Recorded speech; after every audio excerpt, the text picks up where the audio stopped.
Hello दोस्तों, मेरा नाम चांदनी है। मेरी शादी मेरे माँ बाप ने एक 55 साल के बूढ़े इंसान के साथ करवा दी और मेरी उम्र महज 22 साल की है। यह मेरी दूसरी शादी है। मेरी पहली शादी के कुछ दिन के बाद ही मेरे पति का देहांत हो गया था। सभी लोगों ने मेरे बाबा को यही कहा कि अभी तो इसकी पूरी जिंदगी पड़ी डीढ़ी हुई है, इसलिए इसकी दूसरी शादी करवा दो।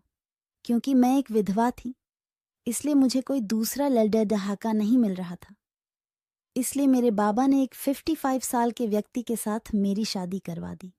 मेरे पति अधिकतर अपने काम के सिलसिले में व्यस्त रहते थे और जैसे ही जब काम से वापस आते हैं तो थकान का बहाना बनाकर सो जाते हैं। मैं अपने पति के बिना अकेली बिस्तर पर तड़पती रहती हूँ। मुझे पति का सुख कभी भी नहीं मिला, क्योंकि मेरा पहला पति तो कुछ ही दिनों के बाद मर गया था और अब मेरा दूसरा पति मुझे पति का प्यार दे ही नहीं पाता। मुझे वैसे तो दिन भर कुछ भी काम नहीं करना पड़े डीहता, क्योंकि घर में एक नौकर रखा हुआ है। एक दिन हमारे नौकर की तबीयत थोड़ी खराब हो गई, इसलिए वह अपने बेटे को अपनी जगह कुछ दिनों के लिए काम पर भेज दिया था। अगले दिन जैसे ही हमारे नौकर का बेटा आता है तो उसको देखकर मेरे होश ही उदास जाते हैं, क्योंकि वह दिखने में कतई भी नौकर की तरह नहीं लग रहा था। एकदम गठीला मजबूत शरीर, उस पर से गोरा रंग, काली काली आंखें। वह किसी फिल्मी हीरो से कम नहीं लग रहा था। मैं बहुत देर तक उसको बस ऐसे ही निहारती रही। तभी एकदम से नौकर के बेटे ने मुझे कहा, मालकिन, मैं राजेश काका का बेटा हूँ। पिताजी ने मुझे यहाँ पर काम करने के लिए भेजा है। पिताजी की तबीयत थोड़ी खराब है, इसलिए वह कुछ दिन काम नहीं कर सकते। मैंने राजेश काका के बेटे को घर के भीतर बुलाया और खुद जाकर मैं कुर्सी पर बैठ गई। मैंने राजेश काका के बेटे से काफी इतराते हुए पूछा, तुम्हारा नाम क्या है और तुम्हें काम के सिवाय क्या क्या करना आता है? तभी राजेश काका के बेटे ने कहा, मालकिन, मेरा नाम दिनेश है। मैं घर का सारा कामकाज बहुत ही अच्छे से कर लेता हूँ। तभी मैंने दिनेश की तरफ शरारत भरी हंसी हंसते हुए कहा, अच्छा, घर का काम तो कर लेते हो? ठीक है, लेकिन तुम्हें यहाँ मालूम है ना, घर का काम करने से ज्यादा जरूरी अपने मालिक और मालकिन को खुश करना होता है। क्या तुम अपनी मालकिन को खुश कर पाओगे? तभी दिनेश ने हैरानी के साथ मुझसे कहा, मालकिन, मैं अपना काम पूरी ईमानदारी के साथ करूंगा और कोशिश करूंगा कि आप लोग मेरे काम से खुश रहें। फिर मैंने दिनेश को उसका काम समझा दिया। अपना काम पता चलने के बाद दिनेश फौरन ही अपने काम पर लग गया। मैं अधिकतर बैठी हुई दिनेश को बस ऐसे ही देखती रहती थी। एक दिन मेरे पति को काम के सिलसिले से शहर से बाहर जाना था, लेकिन मेरे पति इस बात से बहुत परेशान हो गए।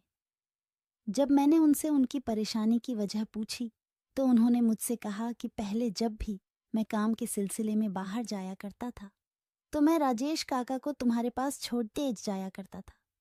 मुझे किसी भी तरह की कोई फिक्र नहीं होती थी।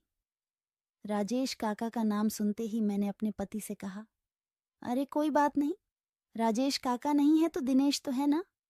दिनेश रात को मेरे पास रह लेगा, आखिर वह भी तो हमारा नौकर है।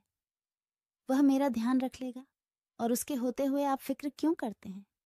मैं अपना ख्याल अपने आप ही होंगी। फिर मेरे पति दिनेश को उसका काम समझाकर और उसे हिदायत देकर कि वह मुझे कहीं पर भी न जाने दो और मेरी सारी बातें माने, वह काम के लिए निकल गई। अपने पति के जाने के बाद मैं अपने रूम में आराम से लेट गई। मैं अपने बिस्तर पर लेटे लेटे तड़प रही थी। मुझे समझ नहीं आ रहा था कि मैं दिनेश को किस तरह से अपने दिल की बात बताऊं। मैं दिल ही दिल दिनेश को चाहने लगी थी। जब से मैंने दिनेश को देखा, मेरे दिल और दिमाग में बस दिनेश का ही ख्याल आता रहता है। मैंने दिनेश को कितनी बार अपने दिल की बात बताने की कोशिश की, लेकिन दिनेश अधिकतर मेरी ऐसी बातों को अनसुना कर दिया करता था और आगे बरैच जाया करता था। मुझे समझ नहीं आ रहा था कि मैं दिनेश को किस तरह से अपने नज़दीक लेकर आऊं। फिर मेरे दिमाग में एक विचार आया। मैं फौरन अपने बिस्तर से उठी और रूम से बाहर निकलकर सीढ़ियों से उतरने लगी, क्योंकि मेरा रूम ऊपर है और दिनेश नीचे किचन में सोता है। सीढ़ियों से उतरती हुई जानबूझकर सीढ़ियों से नीचे गिर गई और सीढ़ियों से गिरती हुई मैं जोर जोर से चिल्लाने लगी। मेरे चिल्लाने की आवाज़ सुनकर दिनेश फौरन दौड़ धाता हुआ मेरे करीब आया और मुझे इस तरीके से गिरा हुआ देखकर वह घबरा कर कहने लगा, अरे मालकिन, आपको क्या हुआ? मैंने रोते हुए दिनेश से कहा, दिनेश, मैं नीचे पानी पीने के लिए आ रही थी तो अचानक से मेरा पाँव फिसल गया और मैं सीढ़ियों से नीचे गिर गई। मुझे बहुत दर्द हो रहा है, मैं उठ भी नहीं पा रही हूं। दिनेश ने मेरी हालत को देखकर मुझसे कहा, मालकिन, आप होले होले करके उठने की कोशिश कीजिए और अपने रूम में चलिए, फिर मैं फौरन डॉक्टर को बुलाकर ले आता हूं। लेकिन मैंने दिनेश को झूठ बोलते हुए कहा, नहीं दिनेश, मुझसे कतई भी नहीं उठा जा रहा, मुझे बहुत दर्द हो रहा है, तुम ही मुझे उठाकर मेरे रूम तक लेकर के जाओ, वरना मैं यहीं पर पड़ी हुई मर जाऊंगी। जब दिनेश के पास कोई उपाय नहीं रहा तो उसने मुझे अपनी गोद में उठा लिया।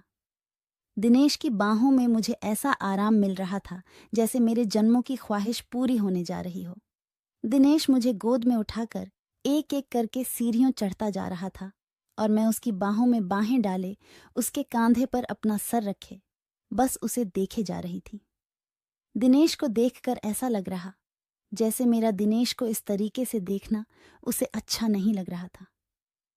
फिर दिनेश ने फौरन मुझे मेरे रूम में ले जाकर मेरे बिस्तर पर लेटा दिया। जैसे ही दिनेश ने मुझे मेरे बिस्तर पर लिटाया तो दिनेश से बिछड़ने के डर से मैं कतई घबरा गई और मैंने फौरन दिनेश की शर्ट पकड़ ली और उसे अपने नज़दीक खींचते हुए कहा, दिनेश, मुझे कहीं मत जाओ, मैं तुम्हारे बिना जी नहीं सकती, मैं मर जाऊंगी। देखो ना, मैं तुम्हारे बिना दर्द में कैसे तड़प रही हूं। तुम्हें मेरा यह दर्द दिखाई नहीं दे रहा है? क्या तुम्हें मेरा दर्द दिखाई नहीं देता? दिनेश ने मेरी एक भी बात का जवाब नहीं दिया और उसने बस खामोश से इतना कहा, मालकिन, मैं जरा जल्दी से जाकर डॉक्टर को बुलाकर लाता हूं। इतना कहकर दिनेश रूम से बाहर चला गया। तकरीबन 1.5 घंटे के बाद जब दिनेश घर में आया तो दिनेश के साथ एक डॉक्टर और साथ में एक लड़की भी थी। डॉक्टर ने मेरा पांव देखा तो डॉक्टर ने कहा कि नहीं, ज्यादा कोई तकलीफ नहीं हुई है, बस कुछ दिन आराम करेगी तो ठीक हो जाएगा, और डॉक्टर ने मुझे दवाई दे दी। डॉक्टर के जाने के बाद दिनेश ने उस लड़की जो दिनेश के लिए कहा। जब दिनेश की बीवी चली गई तो दिनेश ने मुझसे कहा, मालकिन, हम लोग गरीब जरूर हैं लेकिन हम अपनी मान मर्यादा में रहना जानते हैं। मैं एक शादीशुदा हूं और मैं अपनी बीवी के साथ कभी भी धोखा नहीं कर सकता। आप अमीर लोग हैं, आप लोगों में धोखा देने का रिवाज होगा, लेकिन हम गरीबों में यह रिवाज नहीं है। फिर दिनेश इतना कहकर वहां से चला गया और उसके बाद से दिनेश की बीवी ही मेरी देखभाल करने लगी। दिनेश घर के काम करता और दिनेश की बीवी मेरी देखभाल करती और इस तरह से मेरी मस्त वाला क्रिकेट खेलने की इच्छा सिर्फ इच्छा ही रह गई।